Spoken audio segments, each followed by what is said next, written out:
hid it in the ground and came back. And the parable, Jesus was disturbed. He didn't use it properly. We all have gifts from God. Voices, actions, teaching, preaching, whatever God gives you the gifts. To use for the building up of his body, the church. And we need to refocus on that. We need to emphasize in our parish, the third point, stewardship. The proper use of these God-given gifts for the life and growth of the church. I speak of time, talent, and treasure. Time. How long do you live? How long do we all live? How many days during the week? How much time do we give to God's work during that week?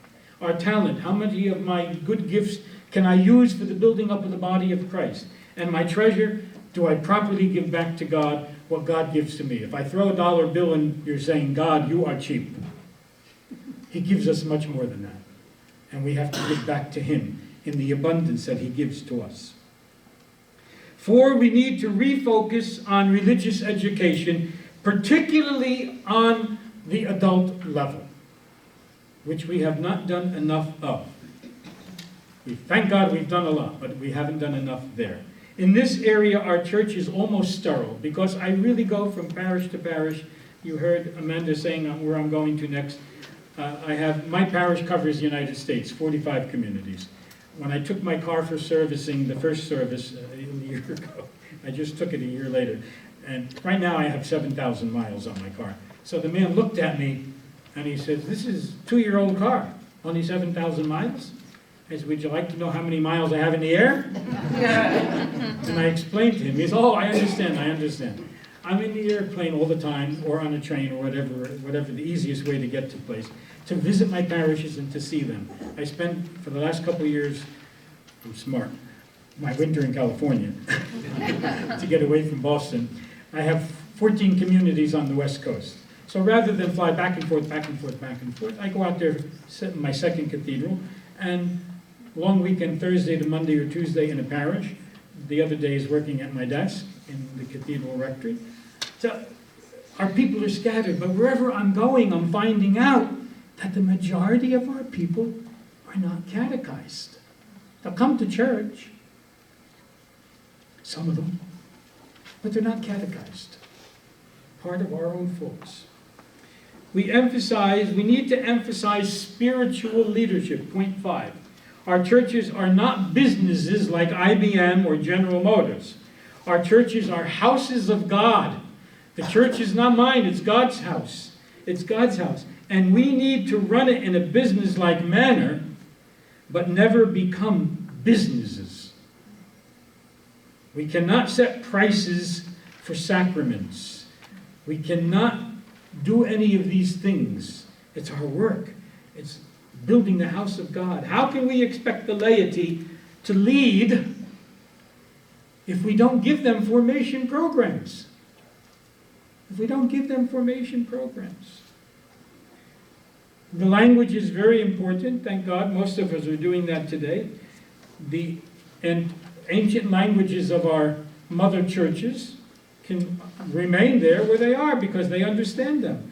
If I were to go to Lebanon or Syria to work, I would have to celebrate and preach and talk more in Arabic, although English is becoming second language there.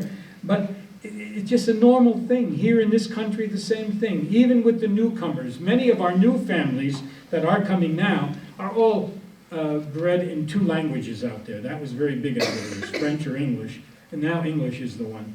And they come and they say, why do you do this in Arabic and this in English? Why don't you do it all in one language, English? That's what we came here for. And yet you find people who came 50 years ago, pray in Arabic or I won't come to church. I'll go to the Latin church. Oh, I guess they pray in Arabic in the Latin church. But that's that mentality. You're not going to give me what I want? Bye. That shows no evangelization. So, we need to worry less about having these parties. In the Arabic we say hafle, a big Arabic party and dancing and line dancing and shouting and screaming and ruining my ears. and worry less about ethnic foods, because you can buy them in stores today. Because it's not the task of our churches to propagate ethnicities. It's the task of our church to propagate Jesus Christ. I'm not saying stop them, believe me. They help you, that's fine. It's nice to show what tradition you are, but that's not your major focus. We need to return to financial stewardship of God's plan of giving. Really, it should be called tithing. We should be giving 10% back to God. That's the biblical Old Testament, and Christ didn't speak about 10%. He said give all back to God. Okay? We must re-educate our people about the biblical system, blessed by God, and as soon as possible, delete. Thank God I deleted in all my parishes, other than one right now. I didn't know they still had it. Bingos and gambling. I don't permit it. I don't permit it. And let them go to Las Vegas and go to Atlantic City, wherever they want. It's not my job. When I was in New Jersey, I got there in '81 as pastor. The first thing they said, oh, we have a bus ride to Atlantic City. That was the last bus ride to Atlantic City from my parish. They can go on their own. They can go on their own. We don't need the biblical, or we need the biblical concept and not the gambling system. We stayed on that for many years. It built many churches, I know. But it also destroyed many families. In its heyday, people didn't consider it so bad, but I was building my church by people who didn't belong to it. And the people who did belong to it worked their noses off working at this bingo so they can give $1 on Sunday. If they would give all the time that they worked on these bingos to the church, we've never had a problem. Never had a problem. When I went to New Jersey, my mother was ill, and I spent 6 months until she died of ALS, the Lou Gehrig disease. But the priest before me had said he knew that I was very much against bingos, and that church in New Jersey was built on that. They had like 4 or 5 a week, and they had 2 midnight bingos. People would end at 10 o'clock at night playing bingo, put their head down, fall asleep, wake up at midnight and start all over again. And he knew I was very much against that, and he said to me, I would appreciate it if you start preaching about this. Little did I know, a couple of years later, I was going to be the pastor. So I did. When I got there a couple of years later, they knew right away, because they remembered that sermon, and the 2 bingos were closed within a week. We were losing money on them because Atlantic City opened. So why would you go to a church hall with smoking and all of that and spending all this money when you get on a bus for free? $20, it was for free because they take you to Atlantic City, they give you a roll of quarters, they give you a free dinner and a pass to come back the next time. So it was free. Why would they waste their time coming and play bingo in your church? So we were losing money on bingo. Stopped. But we need to maintain and teach that properly. We need to maintain and teach our proper spiritual traditions. Our spiritual traditions are different than our ethnic traditions. The Byzantine church has good family stuff, but our liturgies and our theology is based on the fathers of the church, not on a Slavic people or an Arabic people or a Ukrainian people or a Greek people. They're based on the spiritual tradition of the church, and we need to keep them and re-educate our people. We lost a lot along the way. Thank God we've gone back to them, and we've reintroduced what we lost. It's still developing and growing, and Rome has forced us a lot in a way to do this. So it took a long time for some still don't do it. Point 10, we need to break the bonds of animosity and jealousy between ourselves and Orthodox churches that we belong together. Finally, over the last 50, 60 years, we're talking to each other. After 900 years of estrangement, they were no good and we were no good to them. We're the same people. The same people.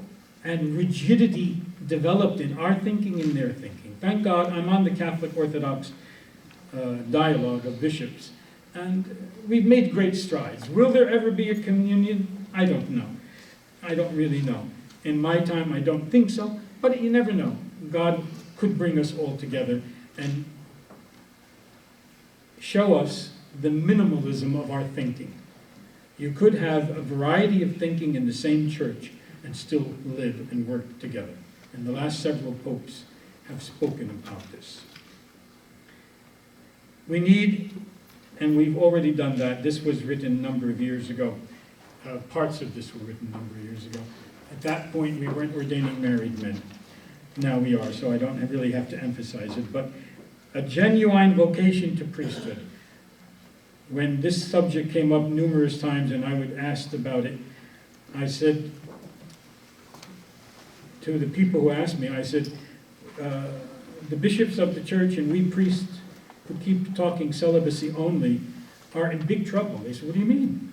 I said, when we go before the judgment of seat of God, he's going to say to us, why did you refuse the vocations that I gave to some married men? And we refused it. Thank God, with us, it has changed.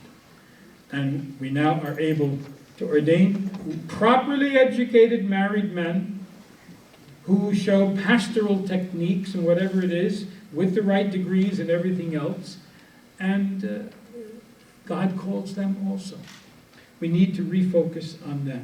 Now we need to focus on creating some endowments or issues because of the married clergy that we do have in the event something happens to one of our priests. And I have that same situation. Another priest married who's been here 20 years from Galilee just came down with pancreatic cancer and is terminal. Married of 3 children. One is an adult, attorney already. And we have to face the fact with his wife and 2 daughters, what are we going to do? What are we going to do? So we're working on creating an endowment program in the diocese, in the eparchy, for the families of married clergy to make some rules and regulations. How are we going to handle this situation? So these are the main issues that I'd like to touch on in the beginning. And we have a few minutes if you would like to ask some questions about this part. Okay? And then there's a break at 10:50, and 11 o'clock I'll come back to part 2. And part 2 is going to talk about you, the living stones of our church, rebuilding God's house, our church, with God's blueprint for success. Any questions, any comments you'd like to make? Yes, Phil? Could you just comment a little further on the spiritual traditions that you think we should be giving priority to, recovering or emphasizing, preserving? Okay. The spiritual traditions are based on the formation of our church. Of course, all of us are rooted historically in the Byzantine church, which began, which was capsulized actually in Greece, in Constantinople, but actually the roots of it began in Antioch. Constantinople didn't develop totally. Antioch, through the Mediterranean area, the liturgies went to Constantinople and got developed in Byzantium there and Hellenized in a sense. And from there, it came back to Antioch in a different form. My church historically was not Byzantine, was Syriac. And we had this liturgy of James, which we still have on occasion. But it went there, and it developed. The Byzantine church is the largest of the Eastern churches, and it developed in this very beautiful way, a patristic church based on the fathers of the church and some of the mothers who were writers in the early church.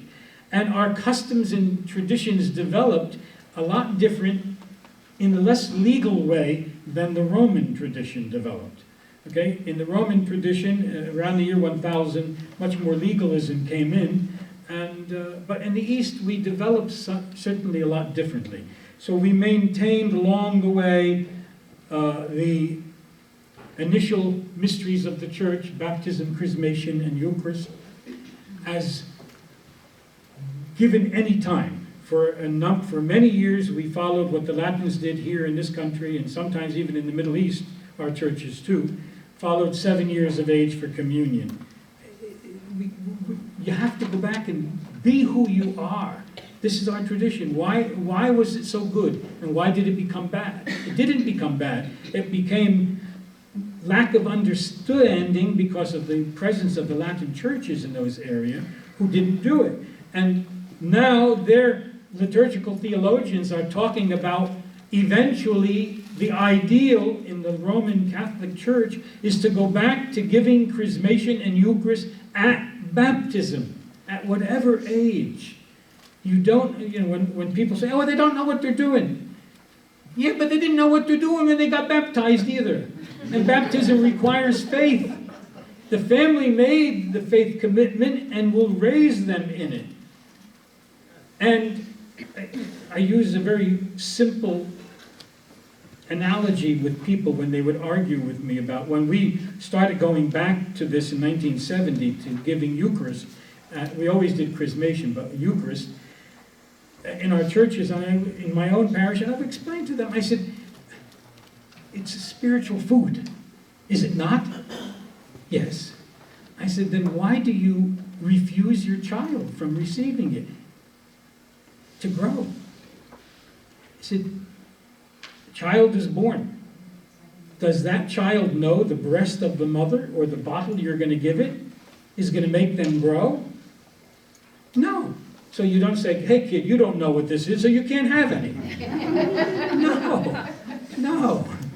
We give them the spiritual food along the way. It took a while to get our people, some people still don't accept it, to understand that this is very, very important.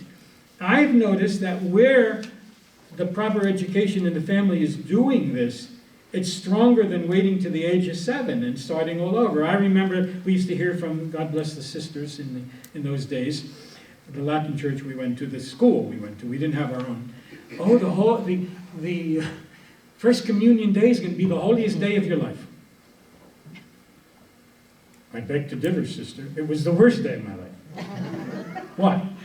Because she had a clicker. And when we got down the aisle, we had to practice 2 weeks in advance. If you walk this way, no, you got to walk perfectly straight. And she would click, and we would all bow or genuflect, and then stand and click. And you were nervous wreck because they made you nervous. So it wasn't a happy day of my life. It wasn't a happy day of my life. It was a fearful day. So that's one particular thing.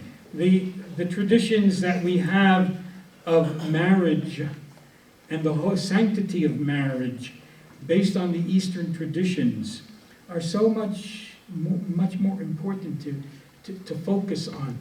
And these are the spiritual traditions of our church that we really haven't heard much about many, many times.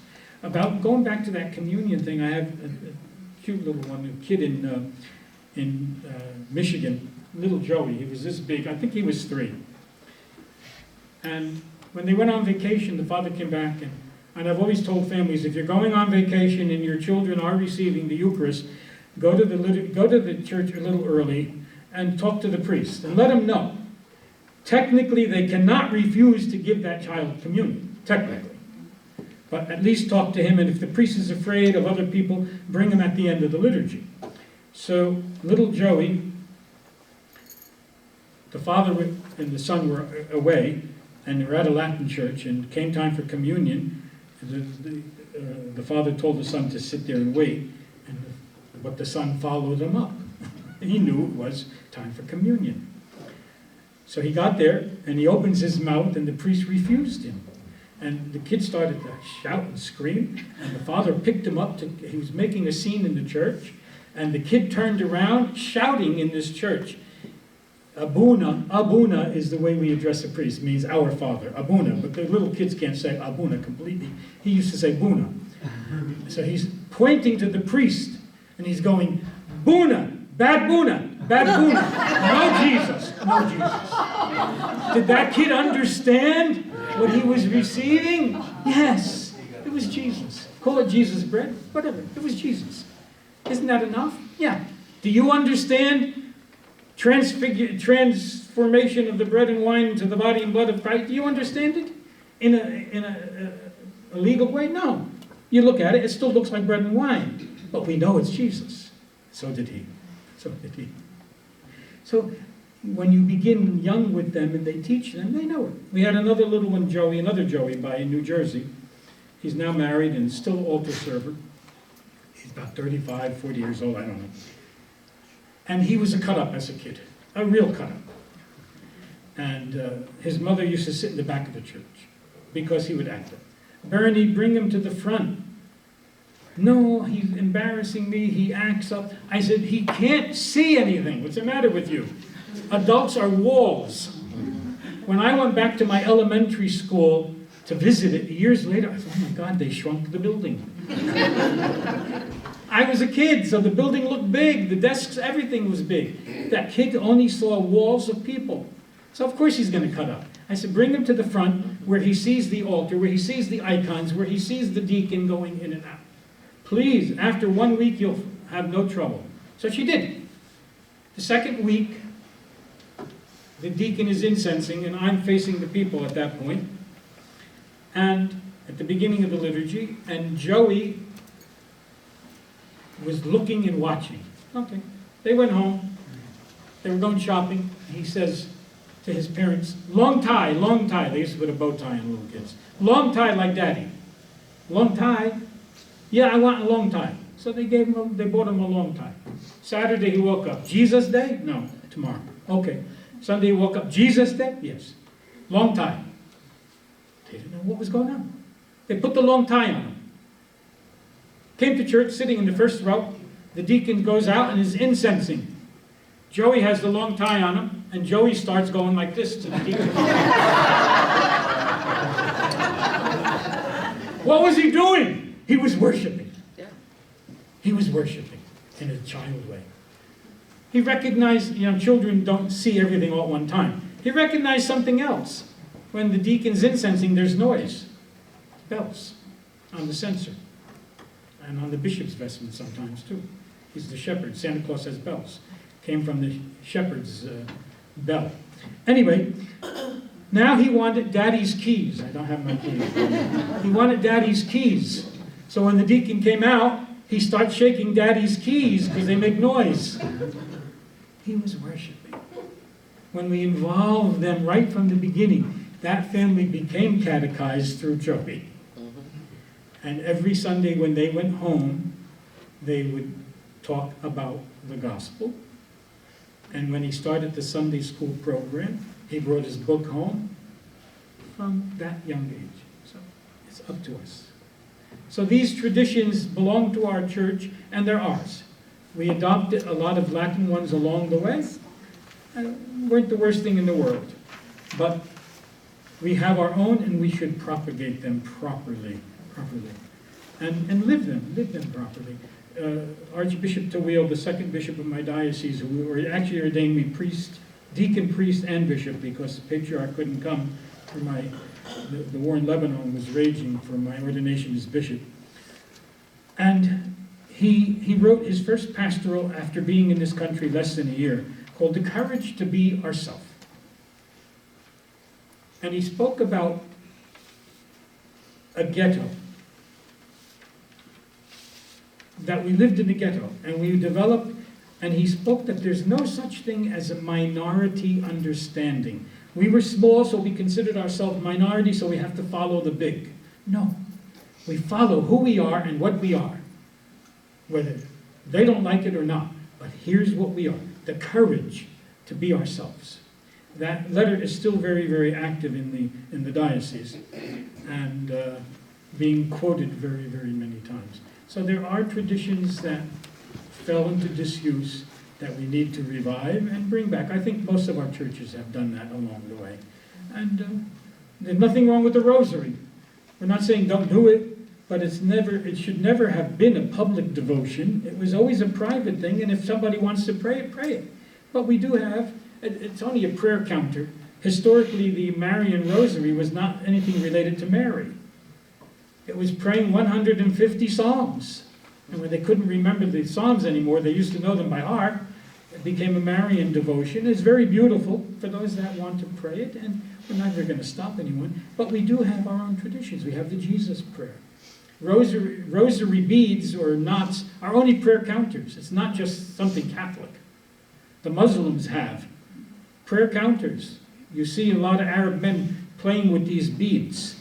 They call them worry beads. They're not worry beads. They're Muslim prayer beads. And I get angry when I see our people playing with them.